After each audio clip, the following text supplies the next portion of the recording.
bem, dieta adequada para evitar justamente isso.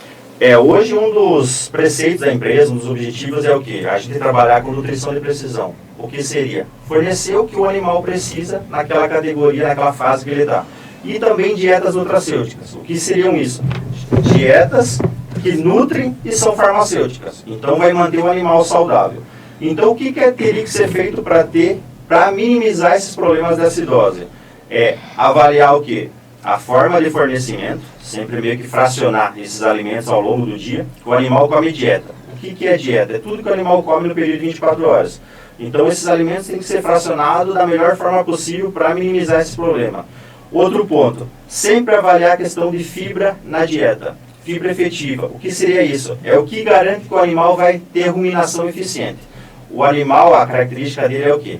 Comer rápido, engolir o alimento e posteriormente regurgitar esse alimento para a boca, onde ele vai ficar em intervalos de 15 a 30 minutos ruminando. O que acontece na ruminação? Vai ser produzido saliva. Então a saliva é rica em bicarbonato. E esse bicarbonato também tem a função de tamponamento. Então a própria fibra efetiva vai ter um auxílio, vai ser eficaz naturalmente para minimizar esse processo. Então é um processo natural do animal, já minimizando esse risco de uma acidose. Bem, para a gente evitar a acidose ruminal, o que tem que ser feito, assim, ser avaliado para evitar? Primeiramente, sempre evitar mudanças muito drásticas na alimentação. A vaca ela gosta de rotina, padronização. Então você tem que ter um padrão de alimentação, de rotina, de manejo. Quando, por exemplo, acaba o ciclo de silagem, vai trocar de ração, vai fazer alguma mudança, tem que ser feita uma adaptação. O animal demora de 5 a 7 dias até se adaptar às novas condições que lhe são propostas. Então isso é um dos primeiros fatores. Segundo fator é sempre analisar o olho do dono que engorda a boiada, como dizem. Sempre estar de olho se os animais estão ruminando, saudáveis, não estão animais apáticos. Então são situações que tem que estar sempre monitorando. Então o que seria sempre interessante é sempre estar monitorando como é que está essa condição, fornecer essas condições ideais que o animal precisa. Muito bem, essas condições ideais hoje são difíceis de, na prática, elas serem trabalhadas, Rafael?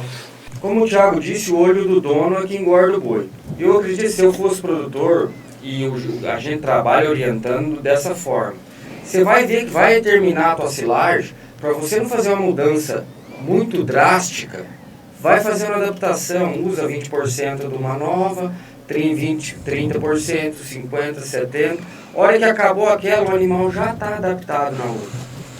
Então daí, dessa forma tu consegue fazer o animal não sentir aquele baque, porque mesmo sendo às vezes a mesma lavoura, 2 silos diferentes têm fermentações diferentes.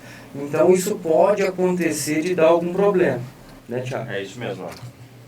Bem, as nossas propriedades, né, os nossos agricultores, quando recebem esse tipo de orientação, parece que as coisas ficam muito fáceis. Parece que ouvindo vocês falarem, parece que é muito prático no dia a dia das propriedades. Você vai muito a campo, Thiago. O Rafael não é diferente.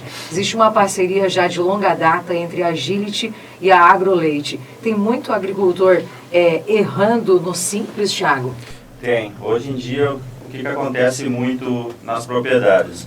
Principalmente nessas épocas de entre safra, mudança de alimentação. Por exemplo, agora a gente vai estar saindo do inverno, então vai acabar as pastagens temperadas, aveia, azevém, e já vai para migrar para umas pastagens perenes. Por exemplo, são pastagens que têm uma menor qualidade nutricional em relação à proteína. Então o que tem que ser feito? São ajustes.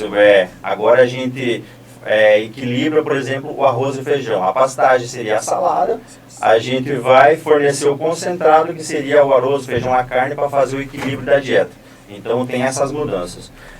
O que acontece muitas vezes? Tem muito produtor, às vezes, não faz essas mudanças, esse equilíbrio de dieta. Então ele está trabalhando com o sistema, ele segue aquele mesmo sistema quando ele faz alguma alteração na propriedade.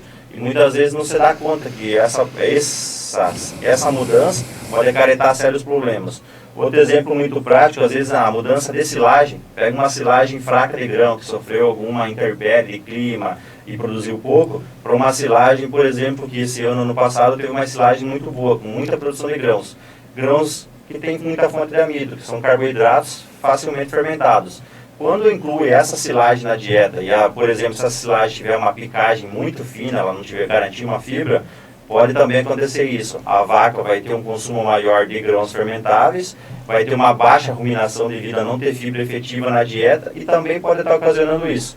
Então, às vezes, o produtor não ficar atento a essas mudanças que ocorrem, tanto de um concentrado no volumoso, pode estar ocasionando esses problemas. Por isso que lá no programa anterior, a gente faz o teste da peneira, divide a silagem em partículas, para ver se essa silagem vai garantir a fibra necessária para a vaca.